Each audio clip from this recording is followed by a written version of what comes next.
Unajua kuna uwezekano mkubwa Simba akafungwa na Stellenbosch. Ingawa watu wanaona kama Stellenbosch ni timu ya kawaida of course, lakini inaweza kuwafunga Simba vizuri bila shida yoyote ile. Kwanza ukumbuke ni timu ambayo inatoka kwenye ligi ngumu ya pale South Africa. Ligi ambayo ni bora mara 2 au mara 3 ya ligi yetu ya Tanzania. Achana na zile ranki ambazo mnaambiwa sio ligi yenu ni bora kwa nafasi sio ya 5 sio ya 6. Hapana, yani hapa nazungumzia ubora wa ligi kiushindani. Sisi ligi yetu ni ligi bora barani Afrika, lakini ubora wa ligi yetu umeletwa na timu mbili za Simba na Yanga kwa kukusanya points ambazo wamekusanya, kwa sababu Simba ana jumla ya alama 43 na Yanga ana jumla ya alama 36. Yes, kitu kama hicho.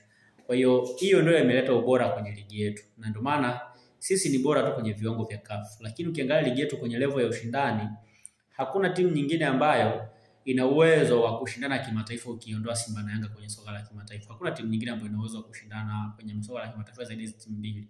Tafsiri yake ni kwamba ligi yetu bado sio bora, ila ni bora kwenye ranking kwa kuangalia points au alama ambazo zimekusanywa na vilabu kutoka kwenye ligi mbalimbali barani Afrika. Lakini ligi ya South Africa ni ligi ambayo ni bora sana, ya kuanzia kwenye level ya ushindani mpaka kwenye ranking. Na wao wanakuwa hivyo kwa sababu timu zao zimekuwa pia zikikusanya alama nyingi kwenye mashindano ya kimataifa. Yaani maana yake timu zao zimekuwa zikitoa ushindani mkubwa. Kwa mfano leo unamzungumza Stellenbosch. Stellenbosch ni moja ya timu ambayo imekuwa na msimu bora sana kwenye ligi ya South Africa. Na apart kuwa na msimu bora South Africa msimu uliopita, hata ukiangalia msimu huu pia ni moja ya timu ambazo zimefanya vizuri sana. So ni timu ambayo huwezi kuiondoa kwenye ile orodha ya miongoni mwa timu bora ambazo ziko kwenye mashindano haya ya CAF Confederation. Lakini hata ukitazama namna ambavyo hii timu imeperform dhidi ya wapinzani wengine, unakuja kugundua kwamba bado ni timu ambayo imekuwa na uwezo mkubwa wa kushindana dhidi ya timu zingine bila shida yoyote ile. Unajua hii ni timu ambayo imeruhusu magoli 10 pekee kwenye mashindano ya hatua ya makundi. Mabao 10 pekee. Na kwenye hao mabao 10 ambao wameruhusu, mabao 8 wameruhusu dhidi ya timu moja ya RS Berkane, ambao mechi moja walifungwa mabao 5, alafu mechi ya pili kufunga mabao 3. Yana maana yake ni kwamba kati ya mechi kwenye zile mechi 6 za group stage, lakini pia na mechi 2 za nusu fainali za robo finali, kwa maana ya mechi 8 kwa ujumla, karuhusu mabao 10 tu, ambao kwenye mabao 10 mabao 8 karuhusu dhidi ya mpinzani mmoja ambaye ni RS Berkane, lakini hao mabao mengine ndio ambao wamefungwa kwenye hizo mechi zingine 6 zilizobakia. Kwa hiyo unaweza ukaona ni timu ambayo imekuwa na uwezo mzuri sana wa kujilinda. Kwa hiyo watu wasichukulie poa. Ndio ni timu ambayo kiprofile ni ndogo kuliko Simba, lakini kwenye level ya kiushindani ni timu bora, ni timu ambayo inaweza kushindana dhidi ya mpinzani wote na kupata matokeo 3. Lakini pia ukumbuke ni timu ambayo imewatoa Zamalek kwenye haya mashindano ya kombe la shirikisho barani Afrika. Zamalek ambaye ni bingwa mtetezi, na Zamalek anatoka kwenye ligi ngumu, ligi bora ya pale Misri, ligi ambayo timu nyingi huwa ni bora zikienda kwenye mashindano ya kimataifa. Pamoja na kwamba Simba ni timu bora zaidi na ina level kubwa ya ushindani, lakini bado ukiangalia namna ambavyo Stellenbosch wamepambana kwenye mechi zao, utakuja kugundua kwamba bado ni timu ambayo ina possibility kubwa ya kufanya vizuri dhidi ya Simba. So to me, I believe kwamba Stellenbosch wana uwezo wa kuja kuwafunga Simba vizuri Benjamin pale uwanja wa Amani visiwani Zanzibar, kama Simba hawatakuwa serious na mchezo. Na hiyo inawezekana kwa sababu ni timu ambayo kwanza hairuhusu mabao mengi, mechi pekee ambayo imeruhusu mabao mengi dhidi ya RS Berkane, lakini pia ni timu ambayo inacheza kwa discipline kubwa sana kimbinu. Naogopa sana timu ambayo inacheza kwa discipline kubwa kimbinu. Yaani timu ambayo mara nyingi kuifunga inabidi ufanye kazi kubwa sana ya ziada. Na hata Simba kama wanataka kupata mabao dhidi ya Stellenbosch, inabidi wafanye kazi kubwa sana ya ziada, kitu ambacho sioni kama kinaweza kufanyika kirahisi, hasa ukizingatia ubutu wa Simba uliopo kwenye eneo la ushambuliaji. Simba ni timu ambayo haina safu bora ya ushambuliaji, ile ina wachezaji wazuri.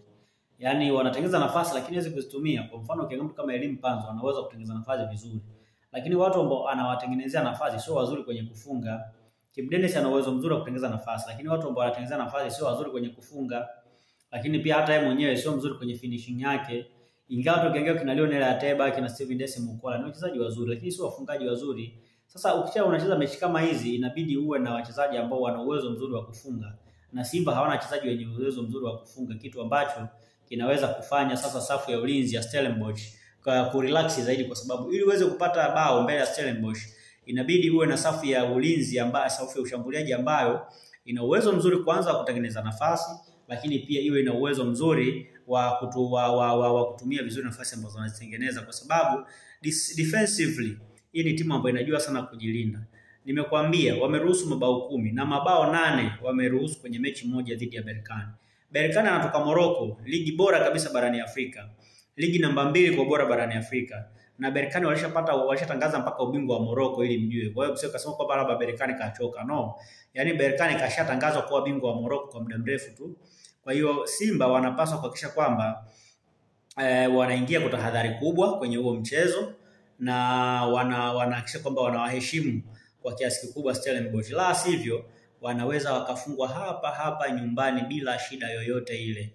Na mimi sitoshangaa Simba akifungwa na Stellenbosch kwenye uwanja wa Amani pale visiwani Zanzibar, kwa sababu nazijua timu za South Africa. Ni timu ambazo zina wachezaji wazuri sana, na kwenye kocha wana wachezaji wengi ambao wana experience. Kwa mfano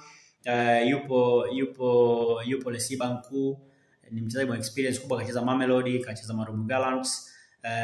Yupo pia Brian Onyango, center back bora sana, huyo amepita Mamelodi, aliyokuwa nyota na nyota timu ya taifa ya Kenya, na wachezaji wengine kadha wa kadha, lakini pia yuko Nduli, yuko Ismail Traore. Ni wachezaji wazuri ambao naamini kwamba wana uwezo wa kwenda kuwa challenge Simba kwa namna moja ama nyingine. Kwa Simba wanapaswa kuingia kwa tahadhari kubwa kama wanahitaji alama 3, lakini kama sio hivyo wanaweza akajikuta wakaambulia kichapo wakiwa nyumbani, na kama watafuruhusu kupoteza mchezo wakiwa hapa nyumbani, sioni kama kuna namna ambayo Simba wanaweza kwenda kufanya comeback pale South Africa kutokana na ile quality ya Stellenbosch walionayo.